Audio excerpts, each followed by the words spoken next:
Hey everybody, Joseph Rothschild here, aka Mono Bluetron, back again with another episode of 10-Minute Testing. So, since my stream yesterday was blocked in all countries on YouTube for containing quote-unquote copyrighted music, which it did, I am here to share with you the deck I tested during that stream, much to the dismay of my viewership. We're talking about Lyrical Lucinia Neptune Zodiac. So here's the deck list. Now, probably the thing I hate the most about Zoo, and the reason you'll probably be seeing a lot of these cards in the coming weeks, is that it is just so splashable. You really only need like 6 cards and then 5 or 6 in the extra deck, and all of a sudden your bad, inconsistent deck is a tier 1 meta threat. Well, I mean, most of the time. You're not going to get to play Zoo Cloudian anytime soon. We're playing Zoo specifically to make the Tyrant Neptune by sacrificing a Lyrical Lucinia Independent Nightingale, then doming our opponent for 6,000 points of damage, setting up a bit of Regeki insurance. To do that, we're playing just about every good engine in Yu-Gi-Oh! And because there's so many different archetypes, I'm going to forget that discussion entirely and just let you know what I expect the deck to do, then give you the old card by card. So first, that discussion is going to be a little difficult because we are playing a lot of different archetypes, but the end step of this deck is to instant fusion out a Nightingale, use its effect to burn for 500, then sack it for the Tyrant Neptune, use its effect to burn for 5,500. Now, to facilitate that game plan, we need to open one of the many ways to special summon a Zodiac guy, which is actually very easy, and then one of the ways to get an instant fusion, which is actually a little less easy. Thankfully, in their infinite wisdom, Konami has printed a fusion searcher in Predaplant Darling Cobra, so we might still be able to get it to work. Combo possibilities work like this. You can do your standard Zoo combo. You either make an Invoker to special summon a Rat Pier, or you blow up a Triangle, and then go into Wild Bow, into Tiger Mortar, special another Rat, go into Bull, special another Rat, and make a rank 4. Now, usually Zoo is going to end with a defensive rank 4 or an Emerald to recycle rats, but we're going to go into a King of the Feral Imps at the end. That searches our one of Tyrant Neptune because, hilariously, he's a reptile. If we've opened Instant Fusion, that's it. Game's over. We get to instant fuse out the Lyrical Lady, tribute for Tyrant Neptune, and we're done. Of course, that's like a best case scenario. More often, we won't open instant fusion, but we will open like a Lone Fire or a Scorpio, which lets us get instant fusion and use it the next turn for Tyrant, or this turn for a rank 4 with Norden.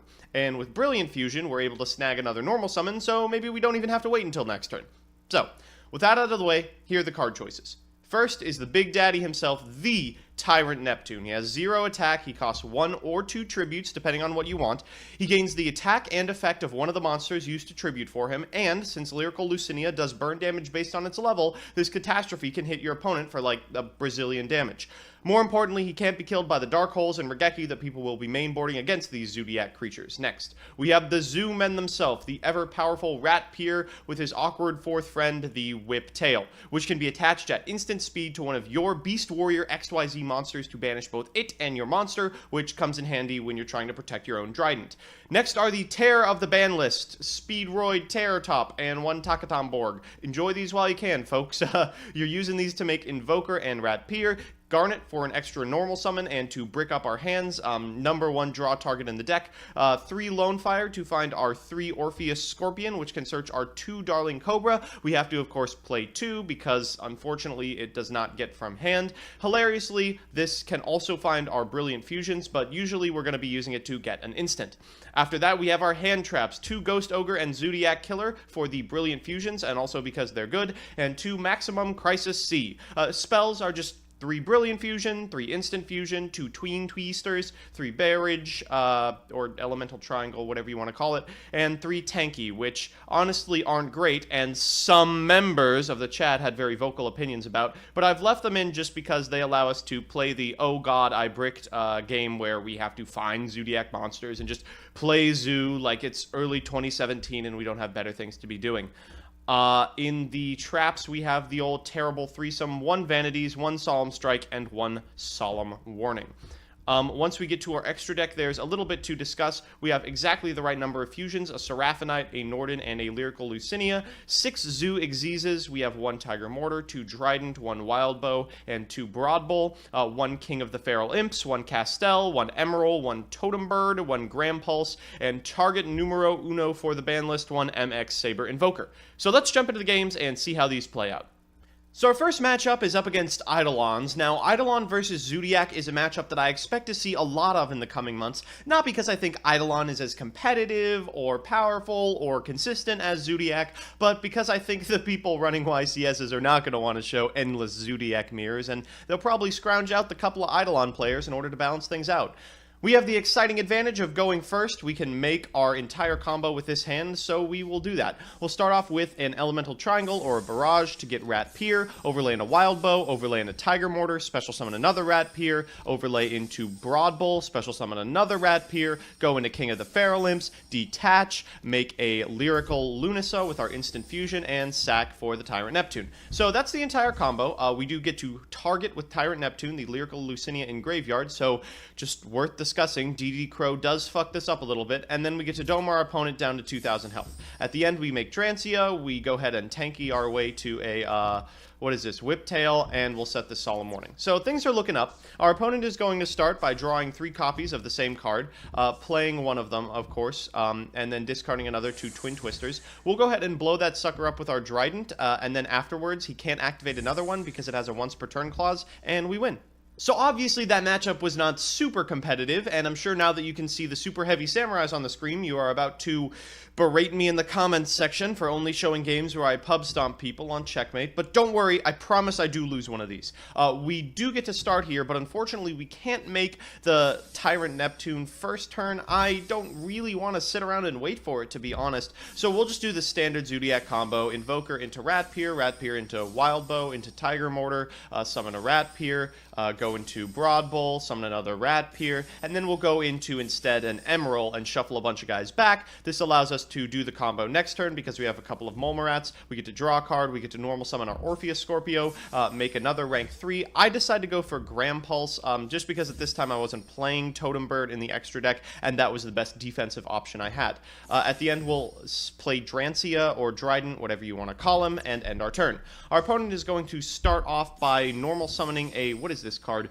Big Waraji, and then of course a Trumpeter. We'll maxi just a little too late. He is going to normal summon a Giga Gloves and go into Super Heavy Samurai No Protection, which we will of course Drancia. After we do that, he doesn't have a lot more to do. He's going to make a Trumpeter, which gets me an extra card, and then end his turn. Seems kind of weird to just special a Trumpeter in order to get me to draw another card, especially when I can blow it up with anything, but sure, whatever. I'm trying to think. I'm like racking my brain trying to figure out how we can use this tiny number of card spaces like monster zones in order to make our combo still happen. We're going to tanky first. I'm going to Drancia targeting itself, then I'll Invoker for a Rat Pier. I will Elemental Triangle for a second Rat Pier, overlay for a King of the Pharaoh Imps, and what do you know, we figured out how to do it. So we'll Instant Fusion for a Lyrical Lucinia. We will do 500, sack for Tyrant Neptune, do 5,500, and then we'll start attacking for game. So now that we've gotten all the curb stomps out of the way, now you're going to get to see how it plays against the actual best deck in the format, Zodiac Kaiju. You can see that we've opened quite well. We do have access to Rat Pier, we have a Maxi, which is excellent, and of course we have a Lone Fire, which can get us the instant fusion. Most importantly though, we have a Vanity's Emptiness. Our opponent, however, has a Kaiju, he's got a Ghost Ogre and Snow Rabbit. I mean, this list can just go absolutely hog wild on things like Dim Fizz and Hand Traps, which is really frustrating. We're going to go ahead and play second, which is unfortunate. He's going to Terror Top, and I'll Maxi directly after. He'll normal the Takatomborg, and then go into Totem Bird, ending his turn. That's not great for me, but does find me a Snow Rabbit, and gets me one step closer to this card, the Terror Top. We'll go into Invoker right now, immediately into Molmarat as well. Wild Bow, Tiger Mortar, yada yada yada. Feel free to fall asleep at any time, except he's gonna go ahead and Ghost Ogre our Tiger Mortar, which kind of fucks up our play. So like, now we have one Molmarat in our hand, and one in the graveyard, which is not ideal. We're going to normal summon this Viper, go into Broad Bull, go into Drancia, and then use Drancia to get the one out of our hand, go into King of the Pharaoh Imps, and get a Tyrant Neptune. Now, there was a way to do this that didn't use our normal summon, I'm pretty sure, but I couldn't find it in time, and as a result, I end up just making this board. It seems alright, and I have Ghost Ogre plus Vanity's Emptiness. I can always just find the instant fusion next turn, and then Tyrant Neptune at that time. Our opponent is going to to draw, they get a Tanky, they're going to immediately make a Gamciel, and I figure, well, if they have a Kaiju, I probably should Vanities now. He's gonna go ahead and Tanky, get himself a Thoroughblade, which is not a big problem for us, actually. We're gonna Ghost Ogre and Snow Rabbit as soon as that comes out, which means that our MX Saber Invoker is not in any direct line of fire. He's going to use the effect of Thoroughblade, discarding Viper in order to draw. What do you think the top card of his deck is? It's Regeki, so he's going to Regeki my entire board. And of course, the last card in his hand is Elemental Triangle, which he's going to use to get Molmorat, which he's going to use to get Wild Bow, Tiger Mortar, yada yada yada. Here comes the other Molmorat.